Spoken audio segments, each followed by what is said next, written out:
I guess I want to really begin by saying that I hope as this ship does sail that domestic issues do continue to remain central to what QSAPS does, and that we try to understand, as Herman has shown us, the connection between domestic issues and foreign policy issues.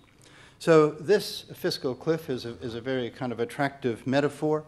I want to show you some dangers of getting up there and bouncing around on it. And perhaps one of those examples came with Foreign Minister Bob Carr's statement about just one budget deal away.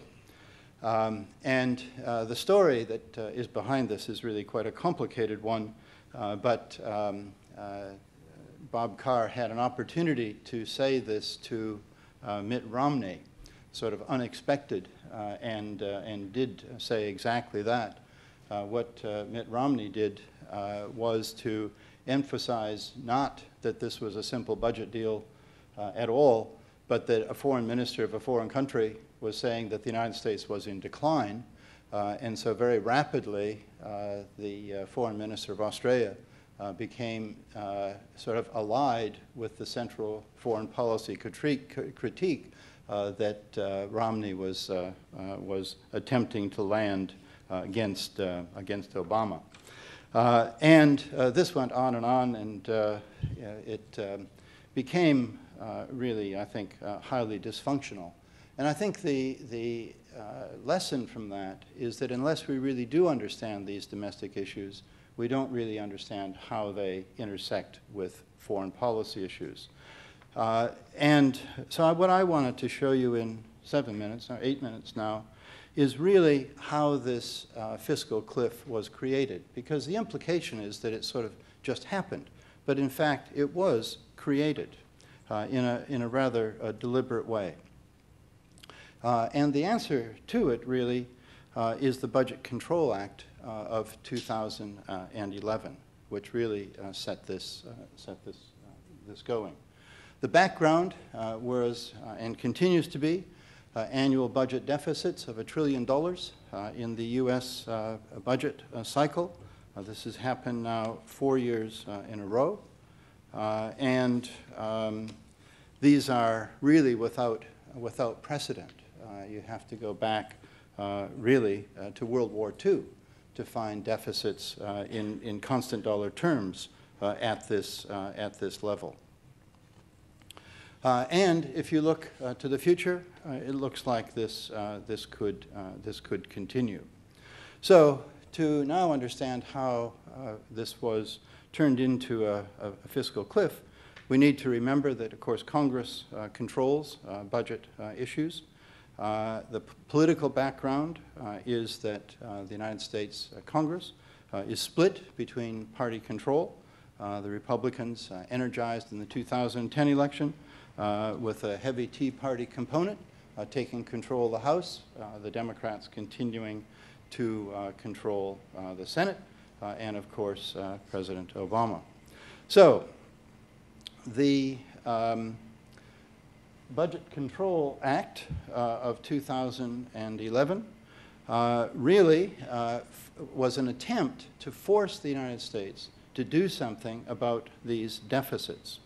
What the Act does is to put in place spending caps, and it requires a $1.2 trillion decline in deficits to both military and non-military spending over that period of time. This is what it would mean for next year. So this was all deliberately put in place to go into effect at the end of this year, in a few weeks, and to come into effect in early 2013. Now, what that was done for was to force Congress to act, because this would drive the United States economy back into recession. There's absolutely no doubt that that would occur, a major recession. And so what the Act did was to say, okay, guys, now you have to find an answer to this. And so that set up then the super committee that some of you may remember. which was composed of Democrats and Republicans, and it was supposed to come up with an answer to this. And if the supercommittee failed, then these cuts would go into play. And that's the main component of what this fiscal cliff is, this deliberate budget deal. So when Bob Carr says we need a budget deal to get out of the fiscal cliff is created by a budget deal.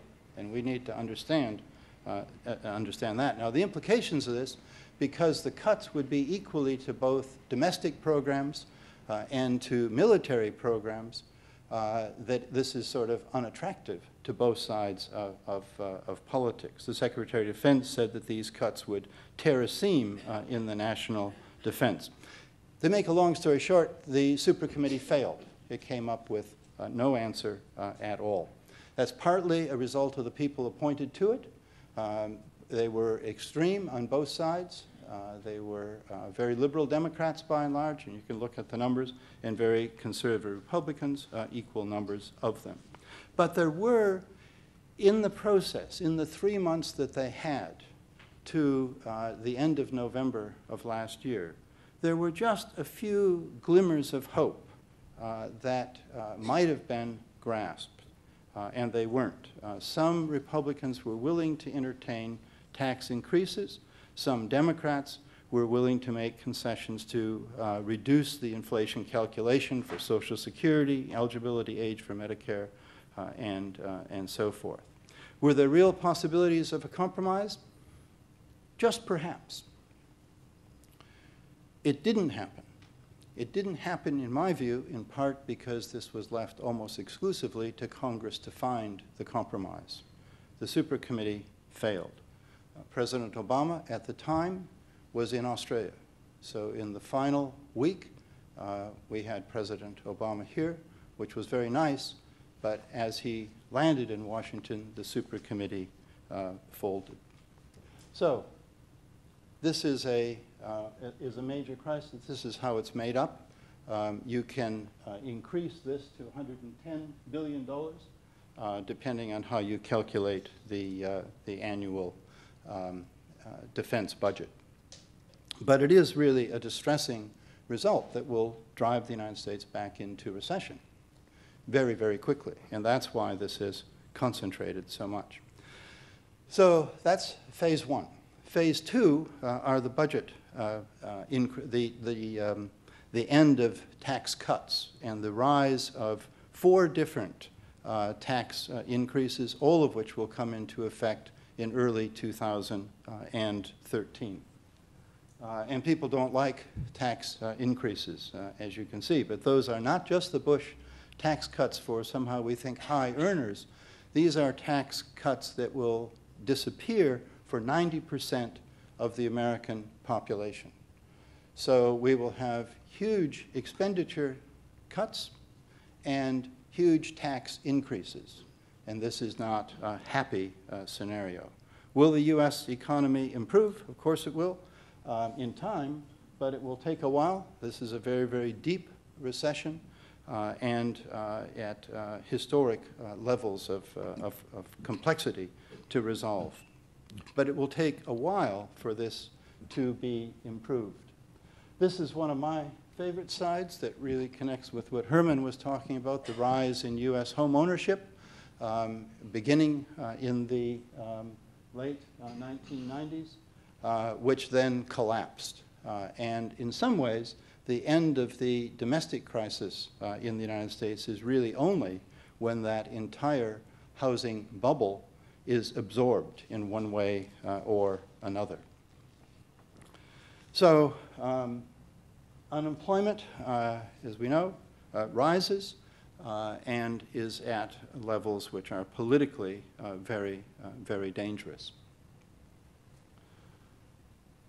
This shows you that long-term unemployment, that is 27 weeks or more, is at the highest level that the United States has seen since World War II. This is very, very hard unemployment to correct. The third component of the fiscal cliff is U.S. national debt. and you can see this has really become quite astronomical and goes up almost exponentially. That debt is likely to rise in the absence of any kind of new budget deal. The ownership of that debt attracts a great deal of attention. I always think it's of interest that the Chinese proportion of ownership of that debt is significant, but we have to remember that most of that debt is domestically owned. So we've got a fiscal cliff which is deliberately created. It's deliberately created by a budget deal, which was to decrease spending, to increase taxes, and into that now we've got a third component that somehow the United States has to raise the debt limit. That leaves us really with just four really familiar questions. Whether to deal with the fiscal cliff, what to deal with within the cliff, when to deal with it, and who's going to do it. So to make it short, almost all economists, but not all, say that the United States should deal with this. There is a counter-argument that in the long run, if the United States goes over the fiscal cliff, things will improve because these budget cuts and tax increases will reduce the deficit over time. But the cost of it is likely to be 9.2% unemployment and a severe recession. What to deal with? Well, obviously the tax cuts are the major component of that, but they're not the only component, and this is where the disagreement occurs. When to deal with this is always an interesting question. So after the election, in about 10 days, the United States Congress will reassemble, and it will be the lame duck Congress. It's possible. There are 6 members of the Senate who are working on a deal, but if you do their profile, which I've done, they're really not much more different than the super committee that failed. So I think that isn't going to happen. It's most likely after the election that the Republicans will control the House, just as they do now, and the Democrats will control the Senate. The most likely outcome of the presidential election is that President Obama is reelected, although it's going to be tighter than we would have thought. And so that takes us to the question, really, of who can deal with this and whether or not a reelected President Obama can, in fact, deal with this. And I have to say, I have my very serious doubts about that.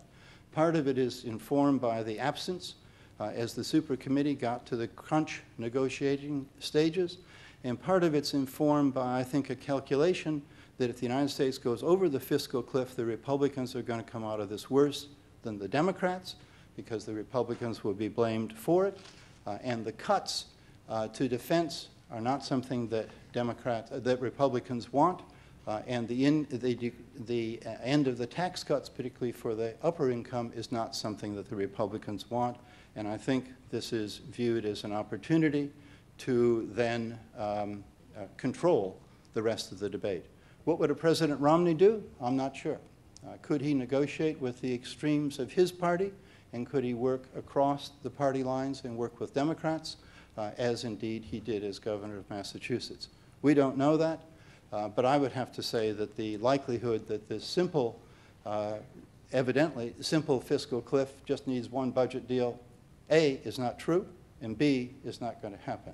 I think Bob Zoellick connected this rather better, and I'll finish on that note, that really the separation of economics from U.S. foreign policy and security policy is a long-standing feature of American economic and foreign policy, and that what must be done by the next administration, and whether or not a re-elected President Obama can do it or a newly elected President Romney could do it, is that the connection between economics and security is what exactly will determine the American future. So thank you very much.